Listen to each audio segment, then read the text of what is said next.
está relatado en el capítulo 9 y el verso 36 de los Hechos. Dice: había entonces en Jope una discípula llamada Dorcas, Tabita, que si la declaraban quienes decían Dorcas, esta era llena de buenas obras y de limosnas que hacía. Esto ha servido y ha sido una contribución para que nuestra organización adventista y nuestras iglesias formen lo que llamamos la sociedad de Dorcas. ¿Por qué habla de un lugar específico? Jope. Jope era un puerto que quedaba muy tras mano, era muy difícil su acceso, pero era el que estaba más cercano a Jerusalén. A través de este puerto, Salomón trajo el cedro del Líbano para la construcción del templo, igual que Zorobabel. También hay un dato interesante, que por este puerto Jonás quería huir de las demandas que el Señor había hecho para él. No quería obedecer. Así que este puerto es importante porque nos está nombrando a una persona que vivía en él, que se llamaba Dorcas o se llamaba Tabita. ¿Por qué este nombre? Normalmente los nombres que se le daban a las personas en aquel tiempo era porque estaban dadas a una costumbre, a una actividad o a un acontecimiento de sus vidas. En el griego, en el hebreo y en el arameo quiere decir gacela. Esta parte es un animal muy especial porque tiene unos ojos grandes, negros y muy vivos. Está siempre vigilante, poco duerme, siempre está atento a las cosas que están sucediendo a su alrededor. Y también es ágil y su cuerpo es muy bonito. Quizás no sabemos si alguna de estas características las tenía Dorcas. Así que este significado le permitía decir quién era ella o alguna característica de su personalidad. Puede ser también que era una vida llena de virtudes, tenía un conjunto de virtudes que tal vez por eso también se le daba este nombre. Era en segunda parte una discípula. Cuando nosotros hablamos en Hechos 11:26, nos habla de que en Antioquía se formaron las primeras iglesias y ellos tenían personas que las llamaban discípulas. Muchas veces se piensan que era una élite o un grupo especial de personas, pero no. Recordemos que en ese momento la iglesia iba creciendo, así que todas aquellas personas que entraban a la iglesia eran consideradas discípulas. De esta manera, en Lucas 6:40 dice que el discípulo no es más que su maestro, pero si este discípulo aprende, este discípulo está dispuesto a la enseñanza, dice que puede ser igual a su maestro, pero demanda tanto la obediencia como la lealtad. En Lucas 4:32 dice que se admiraban de su doctrina, o sea que el maestro era quien enseñaba y tenía autoridad. Y en Mateo 28:18 dice que Jesús se acercaba o el maestro se acercaba a sus discípulos. Quiere decir que tenía empatía, que estaba dispuesto a enseñar lo que sabía a cada una de las características diferentes de aprendizaje que podrían tener sus discípulos. El discipulado tiene que ver mucho con la voluntad que yo tengo de aprender. Por ejemplo, si yo estoy abierto a la enseñanza, si yo no voy con ideas preconcebidas, sino que estoy dispuesto a aprender, como también debo de estar dispuesto a aplicarlas a mi vida diaria. Quiere decir que yo voy a llevar frutos para esa enseñanza que me están dando. Dice que el Señor les enseñaba también a guardar sus mandamientos. quiere decir que habían decálogos y preceptos que ellos debían obedecer y debían enseñarlo también a las otras personas. Pero había algo importante. Dice que si se amaban los unos a los otros, podrían llegar a ser discípulos. Vamos a ver qué cualidades tenía esta mujer tan especiales. Vamos a utilizar estos vestidos. Vamos a utilizar el primero. Dice que ella era rica, especifica esa palabra, en buenas obras. Todas aquellas personas que estaban allí, especialmente cuando empezó el ministerio de Felipe, allí mismo en Job, se acercaron los griegos a los hebreos y decían que por qué ellos no cuidaban de las viudas y lo que ellas necesitaban en su vida diaria. Así que de esta manera se formaron los 7 diáconos y se cree que ya Dorcas trabajaba como ayudante a esas viudas, a los necesitados en ese lugar de Jope.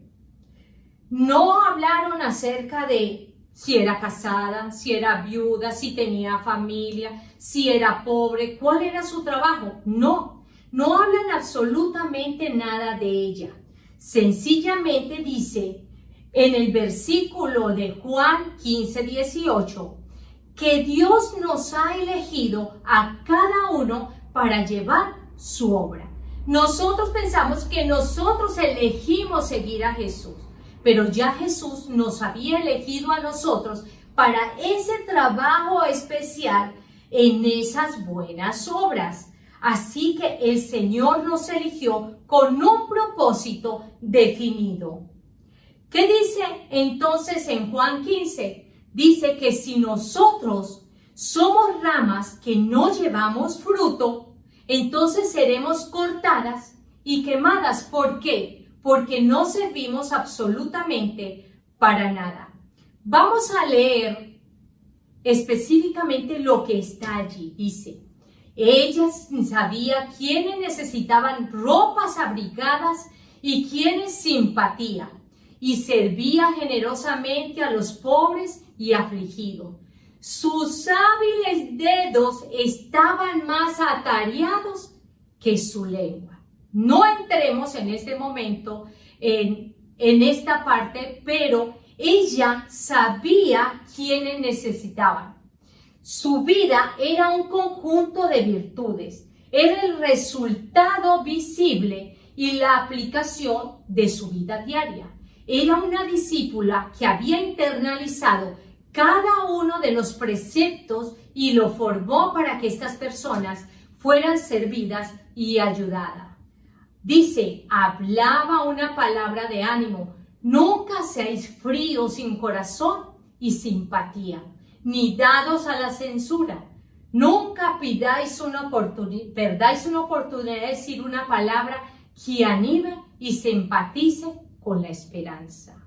No debemos nosotros ser tropiezo para otra persona con nuestra lengua.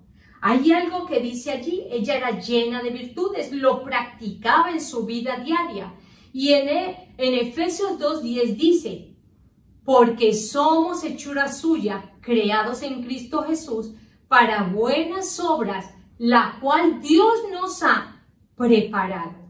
O sea que nosotros, si somos sus discípulos, estamos listos para trabajar en su obra y hacer ricas obras y buenas obras para otras personas. ¿Qué pasaba? Ella, con sus manos, hacía sus vestidos. Ella no estaba hablando. Hay algo que cuando leí esta parte me causó una inquietud. Es que nosotros pensamos que las Dorcas es para que la gente lleve ropa vieja, ropa usada, ropa dañada, ropa desgastada. Y tenemos en la iglesia, nombramos a hermanas mayores y adultas mayores, nada en contra, pero las ponemos a remendar ropa vieja que las personas donan sin cierres, sin botones, remendar. No, aquí no dice que Dorcas remendaba ropa. Ella dice que Dorcas hacía ropa.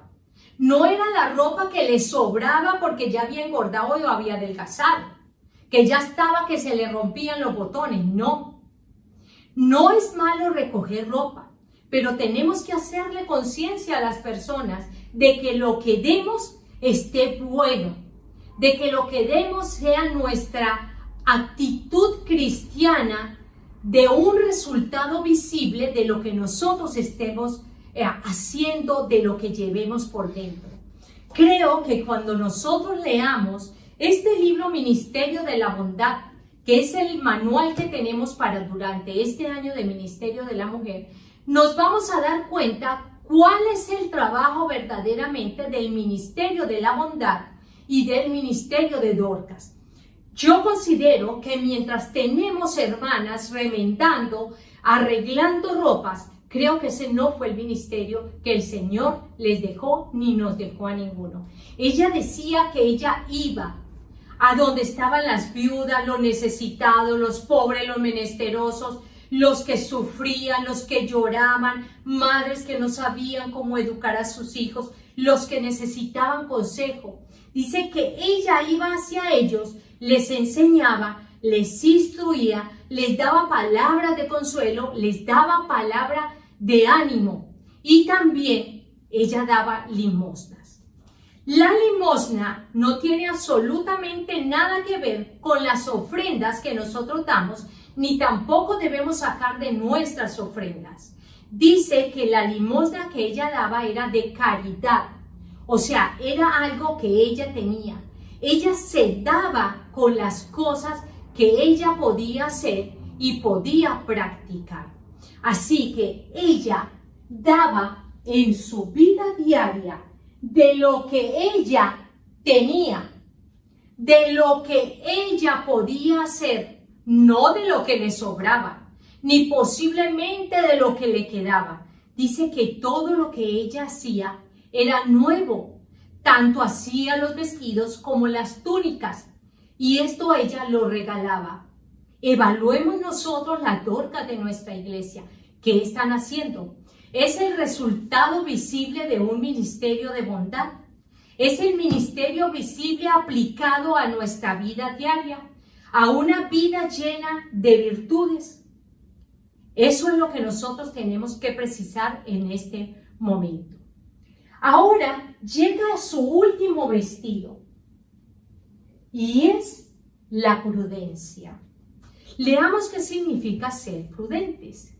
Que piensa acerca de los riesgos posibles que conllevan ciertos acontecimientos y actividades y se adecua o modifica las conductas para no recibir o producir perjuicios innecesarios.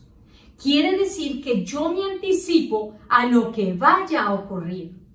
Maneja asuntos de manera astuta y discreta.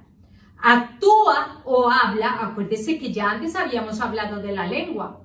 Dice que ella movía más su mano que su lengua. Y aquí dice, actuar o hablar cuidadosamente, de forma justa y adecuada. Eso es prudencia, con cautela, moderación, con prevención o reflexión o sensatez. Vamos a ver lo que dice nuestra Biblia en el verso Proverbios 27, 12. Dice, prever el peligro y evitarlo es actuar con inteligencia. Hay que ser muy tonto para no preverlo ni evitarlo. La misma cita en Nueva Reina Valera del 90 la encontramos en Proverbios 27, 12 y dice que el que ve el mal y lo evita, los simples pasan y llevan el daño. Quiere decir que nosotros debemos prever cada uno del peligro que realizamos. Dice que cuando nosotros estamos siendo prudentes en estos momentos que tenemos tanta dificultad, la prudencia debe de ser una parte importante. No debemos pensar que porque decimos el Salmo 91 o porque repetimos y Él habita al abrigo del Altísimo y que el Señor va a evitar las plagas y que el Señor estamos siendo presuntuosos.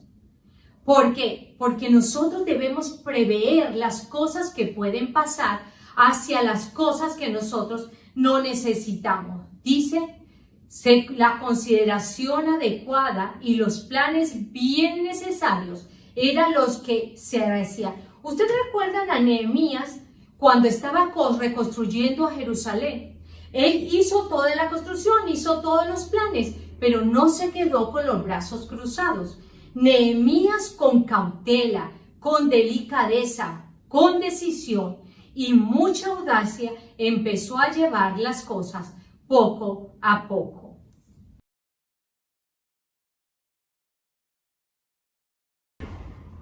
Santiago 2:14 al 17 dice, hermanos míos, si de qué aprovecharé si alguno dice que tiene fe y no tiene obras, ¿podrá la fe salvarle?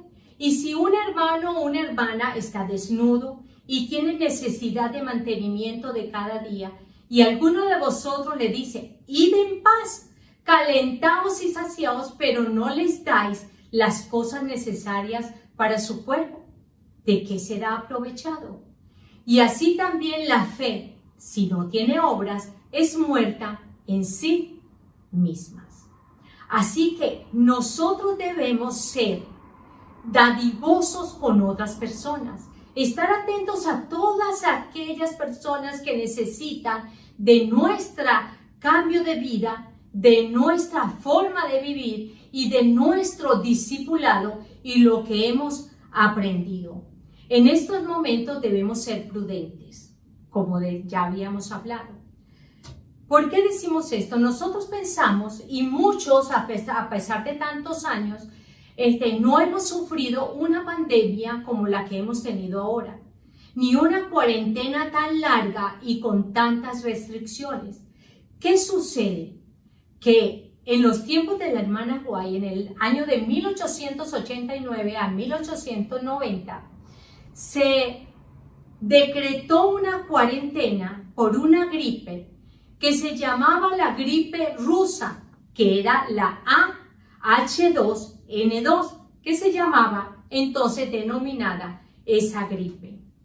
Esa influencia que se tenía atacó a la mayoría de personas de todo el mundo, pero también a la señora White, dice ella, que también la cobijó esta enfermedad.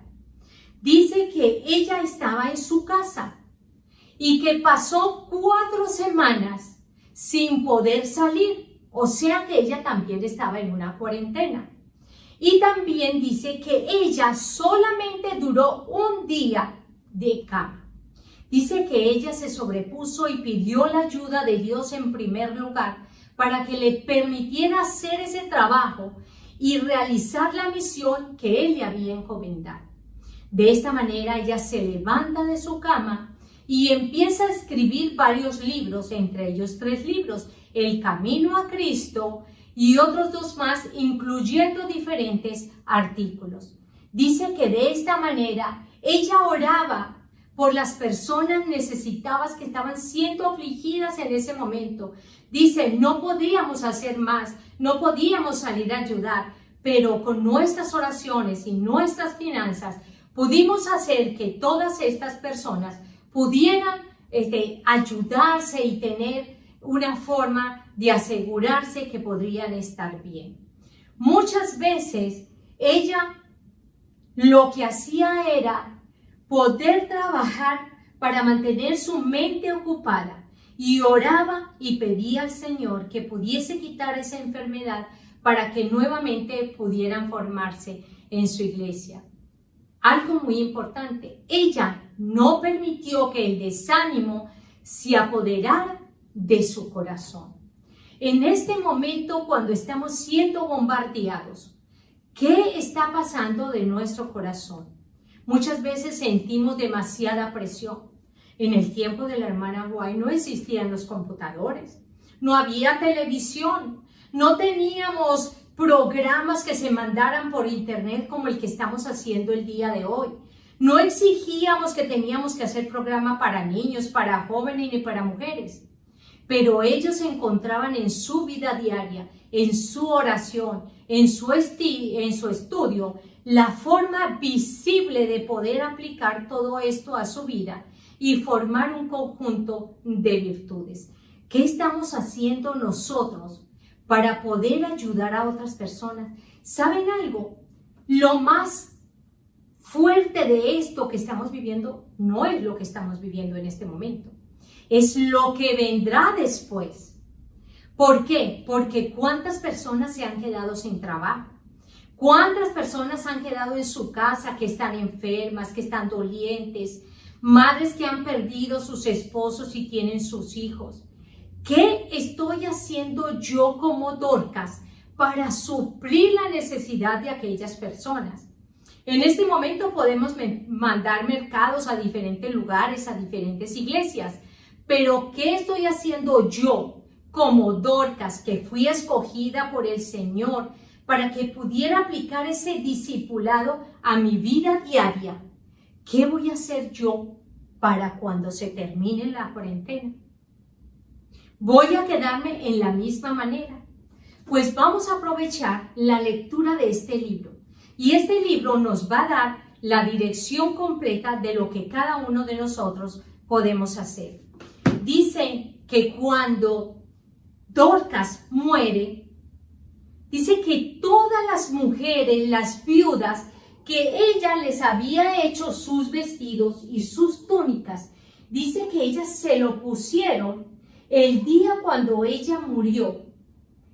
Y cuando Pedro se presentó, vio que todas lucían lo que ella había hecho. Y dice que lloraban sobre el cuerpo de ellas porque se sentían tristes, desconsoladas y agradecidas porque no sabían qué más podían hacer en ese momento.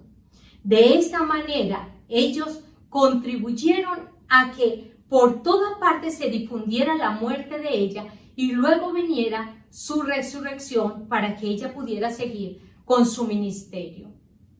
Este libro nos habla en la página 52 del capítulo 5.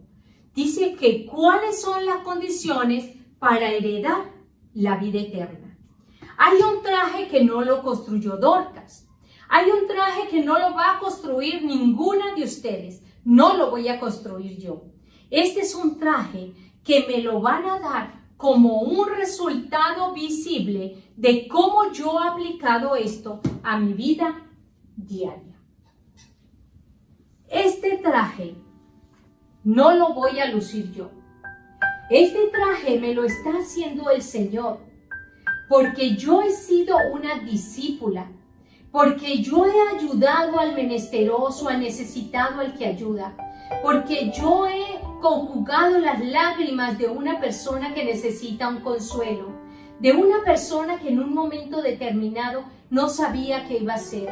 Cuando yo oraba por mis vecinos y les mostraba el amor de Jesús aplicado en mi vida y daba testificación de ella, este vestido será cambiado por este nuevo que el Señor nos da.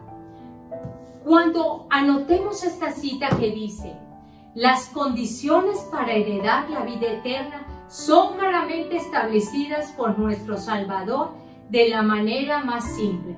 El hombre que estaba desnudo y despojado, estamos hablando del buen samaritano, representa a los que son objeto de nuestro interés y simpatía y calidad. Si descuidamos los casos de los necesitados, infortunados, de los cuales no nos damos cuenta, no importa quién pueda ser, no tendremos la seguridad de la vida eterna, ya que no nos compete las demandas que Dios nos hizo a cada uno. Este vestido está condicionado. Este vestido el Señor lo está preparando para nosotros, pero este vestido solamente se lo va a dar a aquellas personas que su fe sea puesta en práctica por sus obras, que sea el resultado visible y aplicable a una vida cotidiana. Así que yo estaré orando para que el Señor pueda iluminar cada uno de nuestros pasos, cada uno de nuestros discipulados y cada uno de nuestro ministerio. Seamos testigos y démosle el mostrario de que Jesús siempre estará a nuestro lado, mostrándonos quién será la persona que necesita una palabra de aliento. Que el Señor les bendiga.